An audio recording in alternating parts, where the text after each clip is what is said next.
Start now. Dun, Here dun. we go. Yay. Okay, so today we are doing um The Amazing Spider-Man #1, 1963. I liked it. And it's two great feature-length Spider-Man thrillers. Right. So the first one is, I guess, is just called Spider-Man from the title page. That's what it looks like. So we get to learn that Spider-Man was first appeared in Amazing Fantasy number 15, and everybody liked him so much he got his own thing. Yeah. So we get his history, which I like. Thank you. You introduced him and give me his history. Thank you. So Right. he was bitten by a spider, and he It got, was a radioactive spider, wasn't it? yeah, he got powers, and so he designed a costume to go into show business. And cash in. I feel like that is much more believable for somebody who develops superpowers. Is like their first idea is like, I'm going into show business. Not fighting crime. I'm going into show business. And then it's just a little different that a robber was trying to rob them and shot Uncle Ben and killed him. Um, Right. and he caught him and turned him into the police. And so he lives with Aunt May and they're having money problems and he's going to school. Oh, it says he's a teenager. So I guess Right. school. Um but he like wants to help Aunt May with money. So he's like, I'm gonna quit school. She's like, you can't quit school.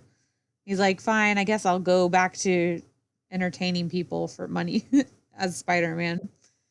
Um which I don't know. I love it. That's good. So he does a job where, or he does a performance. Well, he does think of becoming, a burglar or stealing. Oh, yes. It crosses his mind that he could go anywhere and take anything, but that's not who he is. Right. Um, So now perform. really, his only reason is like if he got arrested and imprisoned, it would break Aunt May's heart. Not like he has morals or anything, just break Yeah, his hand. yeah. So he does the show, and the show guy's like, "Oh, I gotta write you a check," and he's like, "Write it out to Spider Man, I guess." And then he can't cash it. Um, That's yeah, not believable. Sorry. oh my goodness, funny. It's just like, ah, I, when he goes to cash it, he's like, "Here it is," and the guy's like, "I have to see some identification." He's like, "I'm in a costume."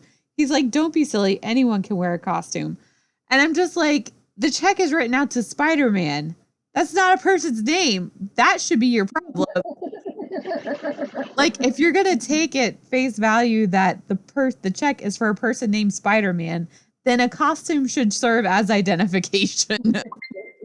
Like, what other identification are you going to have? So he can't cash the check, so he's screwed over. And then in the meanwhile, J. Jonah Jameson is writing a shit article about him. Yeah, He, asshole. yeah, he can't get another job. Um, eh, and did did Spider-Man say up until this point that he fought crime, or is the only person he's fought crime against was the guy who shot Uncle Ben? I don't know. It's unclear. Uh, Yeah. so James Triple J says that he's a menace to society because he's a vigilante, um, which we haven't really seen that in this comic yet, except that he turned in the guy who shot Uncle Ben. So I'm not against that. I mean, it sucks that it ruined his career, but yeah, you shouldn't fight crime on your own. You shouldn't be Batman. Um,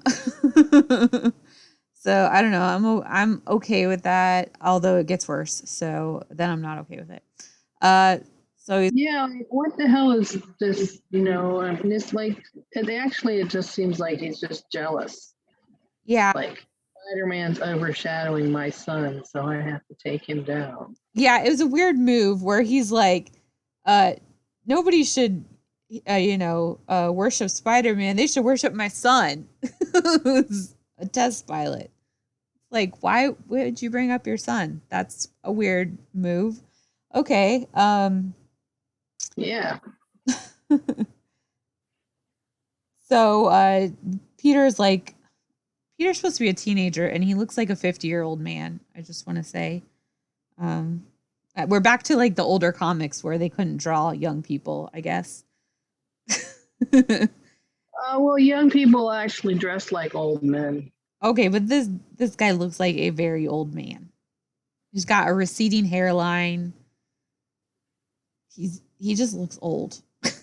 He looks like old man. Uh he's like, "Well, how do the other superheroes do it? The Fantastic Four, they've always got money." Right. But that's as far as he takes it. He's like, "Let me go look for a real job, but nobody will hire him." It's like, "Yeah, Right. I feel your pain, Spider-Man." And he sees Aunt May pawning some jewelry. He's like, "Oh, I really got to help her." Meanwhile, in the background of all these scenes, they're talking about that John Jameson is going to orbit the Earth in a rocket. Right. Foreshadowing. Uh, so part 2 is the day of the launch, and Spider-Man goes to see it. Jameson gets launched. Something breaks on his ship, and he whirls out of control. And like, I guess I don't know how long it takes to fall. I guess he's in space, so it's one of those like. Okay, so this is weird because of the way they drew it.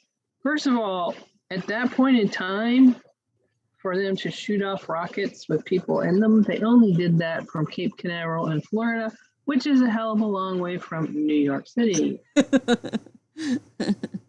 That's the first thing that makes me go, huh? And then the second part of that is when, and this will come on, so the capsule, and he's like set into orbit and a perfect launch or whatever. This the whole thing is just so totally unbelievable. But he's like, the way they have it drawn is like that he's just like about at the same level as an airplane. You know what I mean? Yeah. Yeah. Hey, it's like you're not high enough, dude. You got to be higher than that. Yeah. That's what I trees and stuff. That's what I was confused about, because it's like, how fast is that rocket falling? Because they try to they're like, "Oh crap, his whatever gave up," and so they shoot uh a steel net to catch the capsule. Like, what? And like they didn't catch it. And I'm just like, shouldn't it have crashed by now? Like, we had time to deploy a steel net somewhere. We had time for a bunch of men in a room to discuss it and then deploy it. And it's like, I feel like at this point the shuttle would be crashed into the ground. Like, how long does it take for the space capsule should be falling straight down? Instead, it's falling to the side. Yeah. So to the side. Like, no. Yeah, and then no. Then we have more time because Spider-Man's like, "Well, I'll save them." I'm gonna go put on my Spider-Man sweater. I love when he puts it on because it shows his belly button. He looks like he has a crop top on when he's putting his outfit on. So he runs over there. People see him. He jumps in, and Triple J's there is like, you're an idiot or whatever. And he's like, "I'm going to save your son. Shut up." So he steals the little piece that the shuttle needs to fly correctly or deploy a chute or whatever.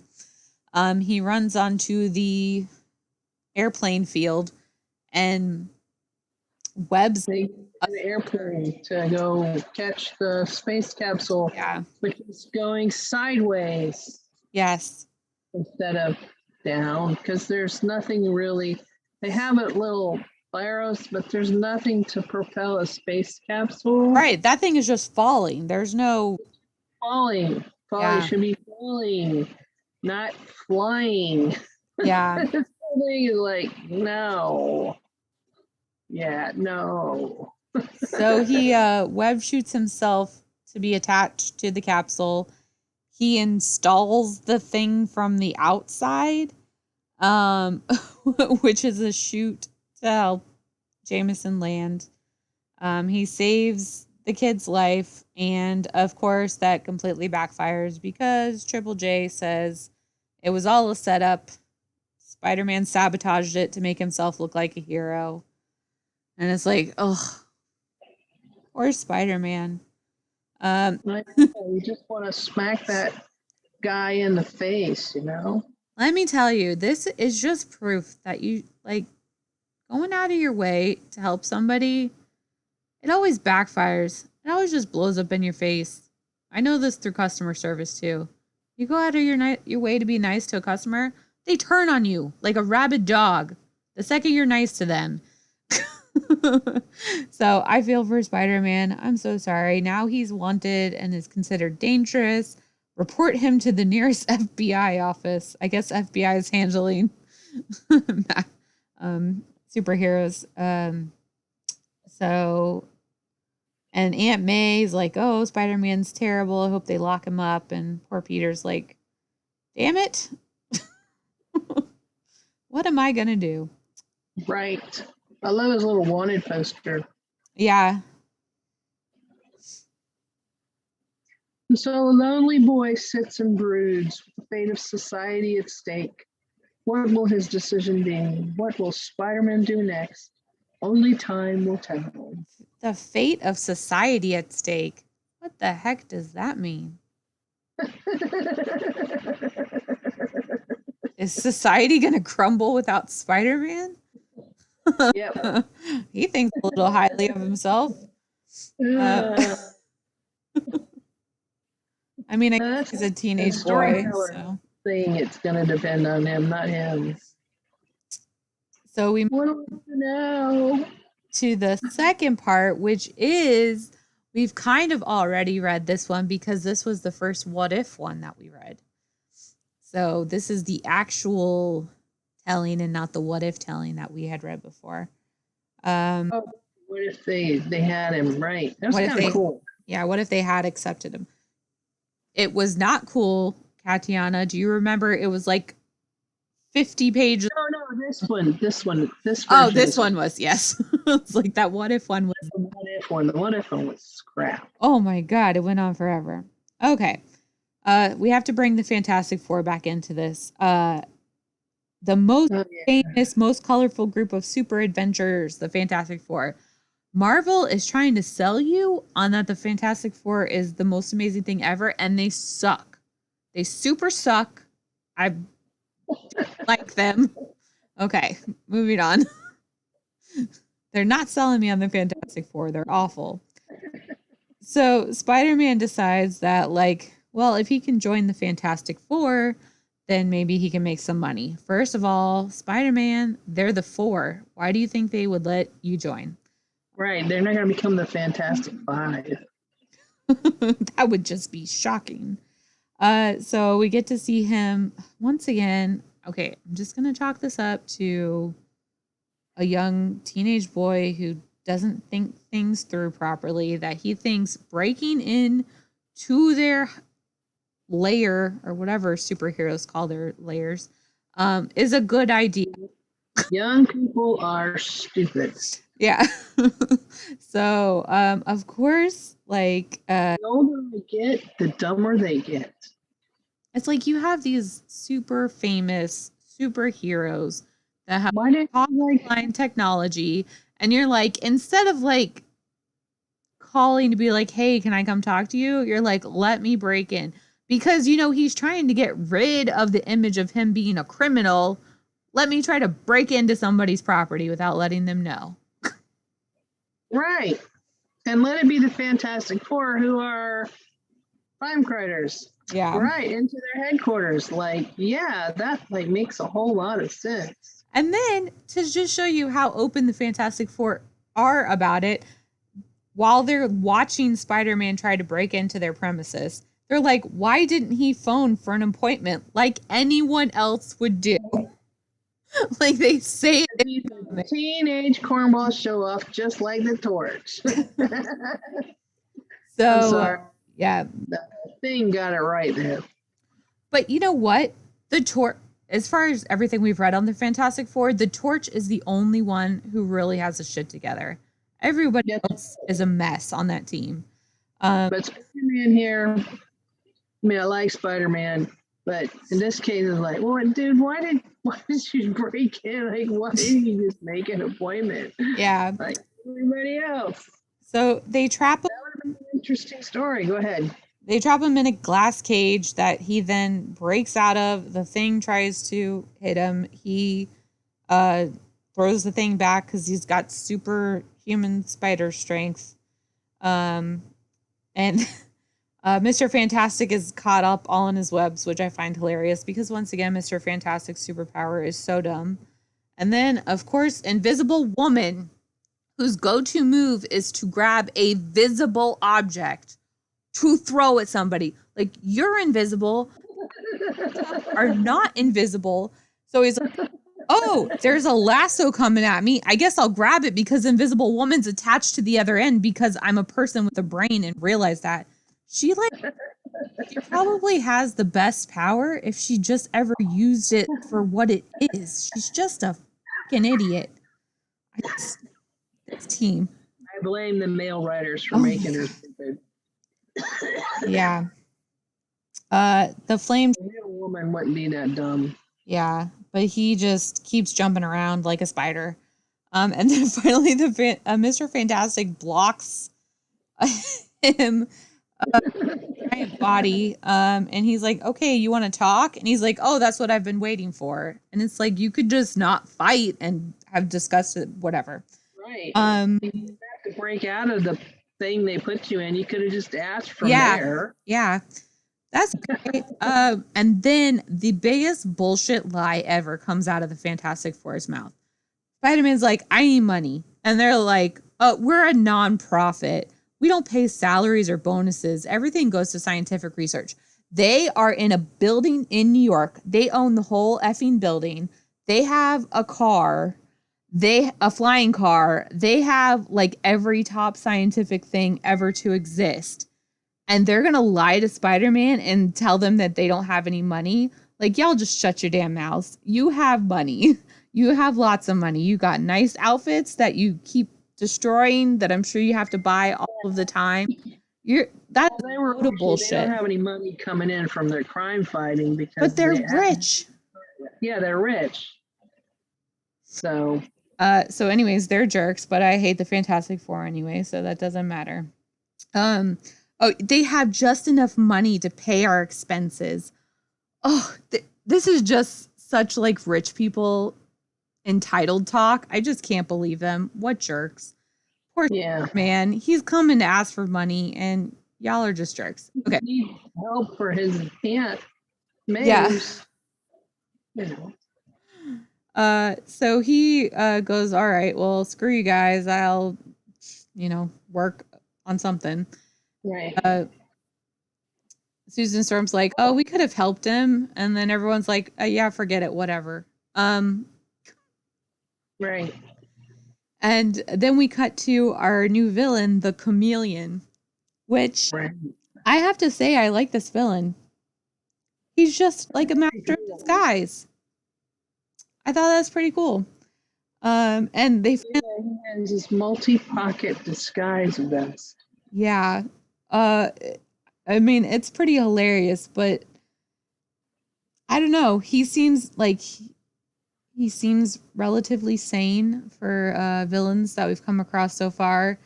And we actually don't know what he looks like, I guess. But so far, he's not hideously disfigured like they seem to make every villain. No, he's just a chameleon, just changing. Yeah. So I actually like him. So he breaks in to steal stuff.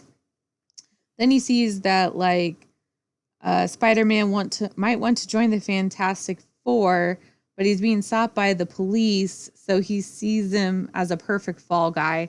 I'm not really sure where like the Fantastic Four connection would matter with that, but maybe that's just because he made the news big enough or something. He's like, okay, so I'll set up Spider-Man. Um, so he has a he he's gonna Right. send a message that only his spider senses will be able to pick up. I just don't see Well, how he's sending this message. but actually, this is kind of uh, smart.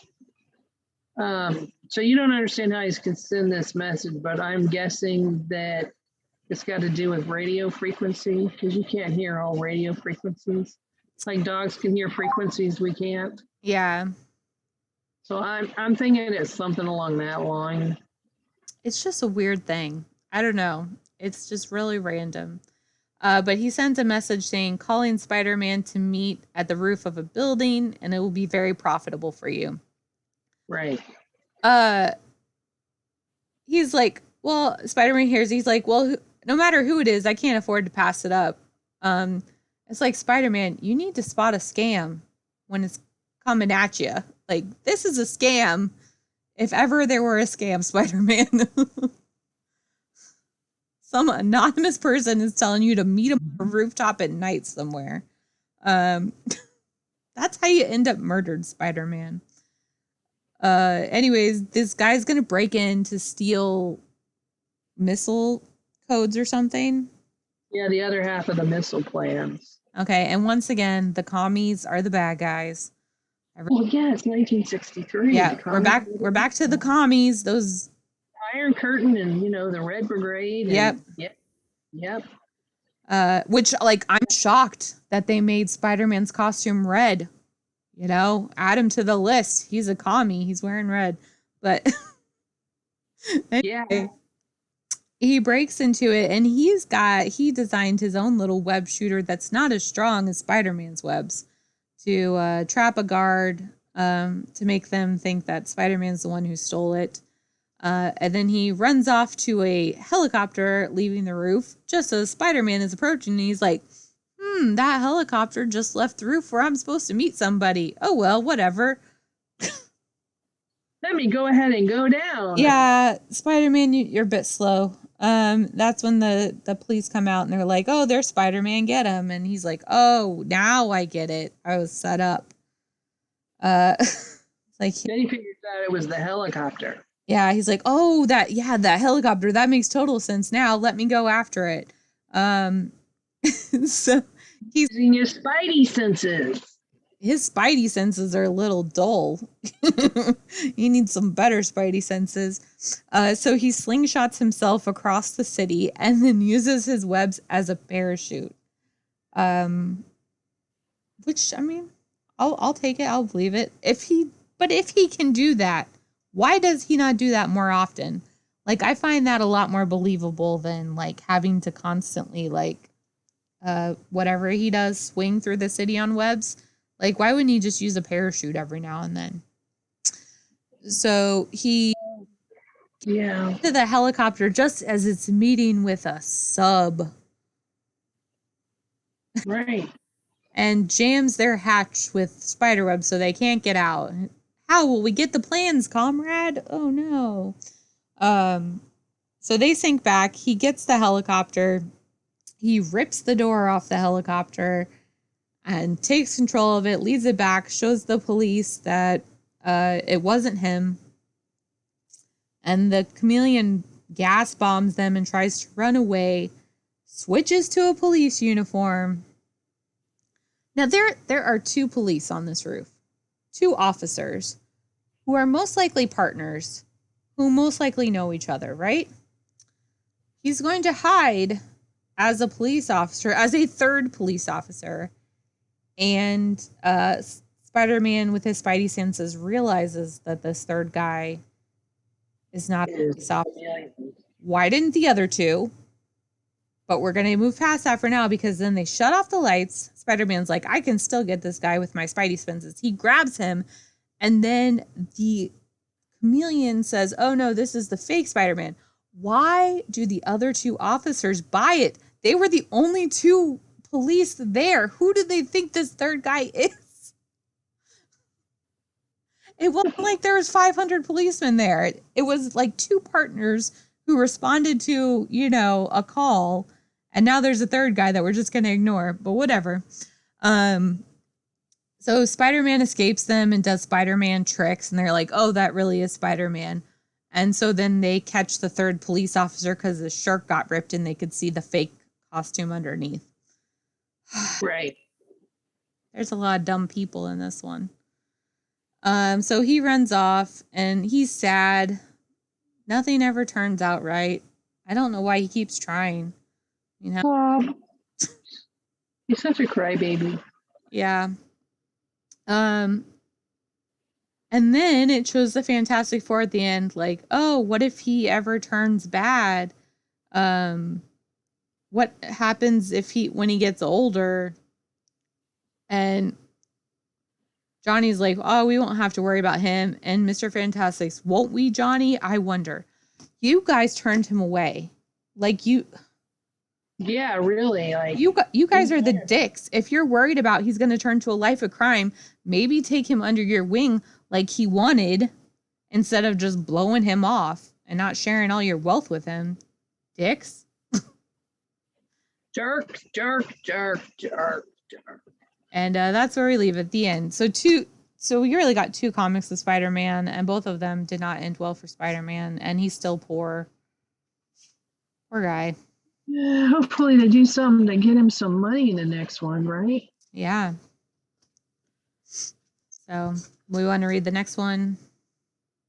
Yeah. Okay. So I liked it overall, though. It's better than a lot of the ones that we've read so far. All right, so we'll do number 2 next week.